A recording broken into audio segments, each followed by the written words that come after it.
It's a problem that's estimated to cost Australia $36 billion a year, and experts say a new tax could be part of the solution. A coalition of health groups has urged the federal government to consider alcohol pricing at the upcoming tax forum as a way to reduce alcoholism and its hidden costs. Research shows that more than 70% of adults are negatively affected by someone else's drinking each year, and 20,000 children are victims of alcohol-related abuse. Many alcoholics don't seek treatment, but for those who do, the best-known option is Alcoholics Anonymous. Now a play which tells the story of the founding of AA is making its Australian debut. Shortly we'll speak to the play's writer, Samuel Shem, but first a look at the production. I knew friends, family, preachers, doctors. None of them could save me. Yeah, why not? Because they're not drunks. They don't know what it's like to wake up, your head bloody, holding the golf bag, some woman looking up at you who's maybe your wife and maybe she's not. They don't know what it's like, the veins in your temples pounding on bone. They don't know what it's like, every cell in your body dry as sand. It's the final week of rehearsals for the play Bill W. and Dr. Bob, based on the true story of two men who met in Ohio in 1935. The strangers had one thing in common, a drinking problem. Wake up with the jitters, need to take a sedative to get to the surgery. Start drinking again in the afternoon, have to get drunk to go to sleep. They're extraordinary people. The stolid but alcoholic colorectal surgeon from Akron, Ohio, and the mercurial but unemployed stockbroker from New York, who come together and who form a powerful bond in which they mutually assist each other. Addiction psychiatrist Dr. Stephen Jurd is the producer of the play's Australian debut. Of the 200 countries in the world, Australia ranks about number 10 in drinking. So we drink more per capita than 95% of the world. In addition to that, we drink in a different way. We're more likely to drink to intoxication than the French or the Italians. And so we have a very substantial drinking problem in Australia and have since the inception of our country. Christ, I always thought a drunk was a bum under a bridge somewhere, not folks like us. When the two men met, Bill Wilson had been on the wagon for 5 months. But after a business deal collapsed, he feared he was about to fall off. He decided he needed to talk to someone who understood. And my doctor says that he believes that alcoholic allergy is a disease. And so What, a medical disease? Yeah. Disease? What, with signs and symptoms, a course, progression? Implying what, a treatment? Well, makes sense, does it? I mean, medically? The play tells the story of the birth of AA with its famous 12-step program. It also delves into the impact of alcoholism on friends and family. Drunk the day Mother died. Not there the night I lost our baby. Passed out in the streets of Manhattan and now afraid to go out at all. If I stayed up there another minute, I was gonna jump. And what drew you to the role? Well, I've been in recovery for 21 years.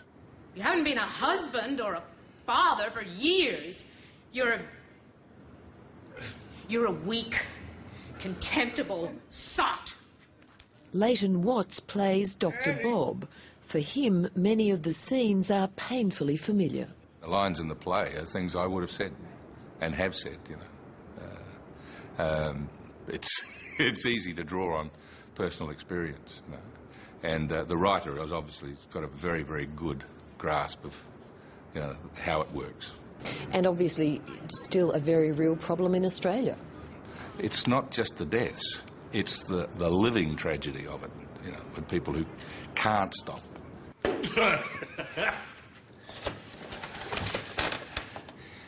Operator, get me Poland, 868. Justin Cotter is Bill W. Hello. Hello, is Reverend Walter F. Tunk there? Speaking. My name's Bill Wilson. I'm a stockbroker from New York. I've been through patches in my life where I've been sober and not sober. And I've been sober for a little while now. With my partners, they went back to New York, leaving me to pick up the pieces. this opportunity came up, and it was a fairly clear sort of message to me that it was important for me to re-familiarise myself with some AA concepts. I was on the wagon for 5 months, and I'm about to slip off, and that would be suicide. And a couple of days I've left rehearsals, you know, literally wanting to make an amends to a couple of people, you know, from my past, and have endeavoured to do so, or I'm in the process of doing so. So it's been a very triggering play. Is enough attention focused on this problem in Australia? We certainly have programs about different kinds of drugs, warnings. Yes. Is there enough in this area? There's attention about alcohol because the other half of the community that haven't been badly affected by alcohol, they can quite enjoy it. So a number of rational interventions that could be made, like making our taxation system more rational, like restriction on advertising and sales. Those things are not haven't been done. Dr Stephen Jerd has been helping addicts for close to 30 years and says that 6 out of 7 Australians with a drinking problem go untreated. But for those who do seek help, he's seen the best results through Alcoholics Anonymous. There are 18,000 AA members in Australia, around 7,000 of them in New South Wales. It's a wonderful place for people who want to stop drinking to go. And to share and support one another and to maintain long-term abstinence. I don't believe there's any comparable situation. We're both rational men who've lived through a great war.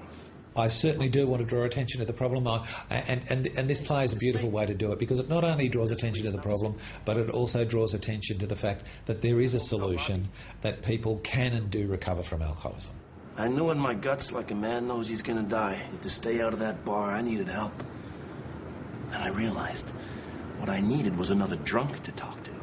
Maybe just as much as he needed to talk to me. Friend, I need your help. How can I help? I think you just have. Samuel Shem, you're here to see the Australian production of Bill W. and Dr. Bob. What prompted you to write the play back in the 1980s? Well, my wife and I and co-author Janet Surrey had worked with alcoholics I'm a psychiatrist, she's a psychologist. We'd worked with alcoholics for a long time, and through that work we started to go to AA meetings in the States because we wanted to understand what was going on that was supposedly so good, and we were just blown away by it. The way people stood up and told their stories, and the way that just telling their stories to other drunks resulted in these incredible transformations, much greater than what we were seeing as therapists, doing regular therapy. Then the other piece of it was we'd been together for many, many years. I was a writer and a doctor, and she was a psychologist, and we were trying to find something we could work together on. Do you think the play is as relevant today as it was back when you wrote it? Oh, yeah. It's a timeless story, and it's timeless not just because it's about AA, about these two men who founded AA, the relationship, and their wives. Their wives are two important characters in this, who founded what are called Al-Anon family groups. But it's timeless because it's a story for everybody.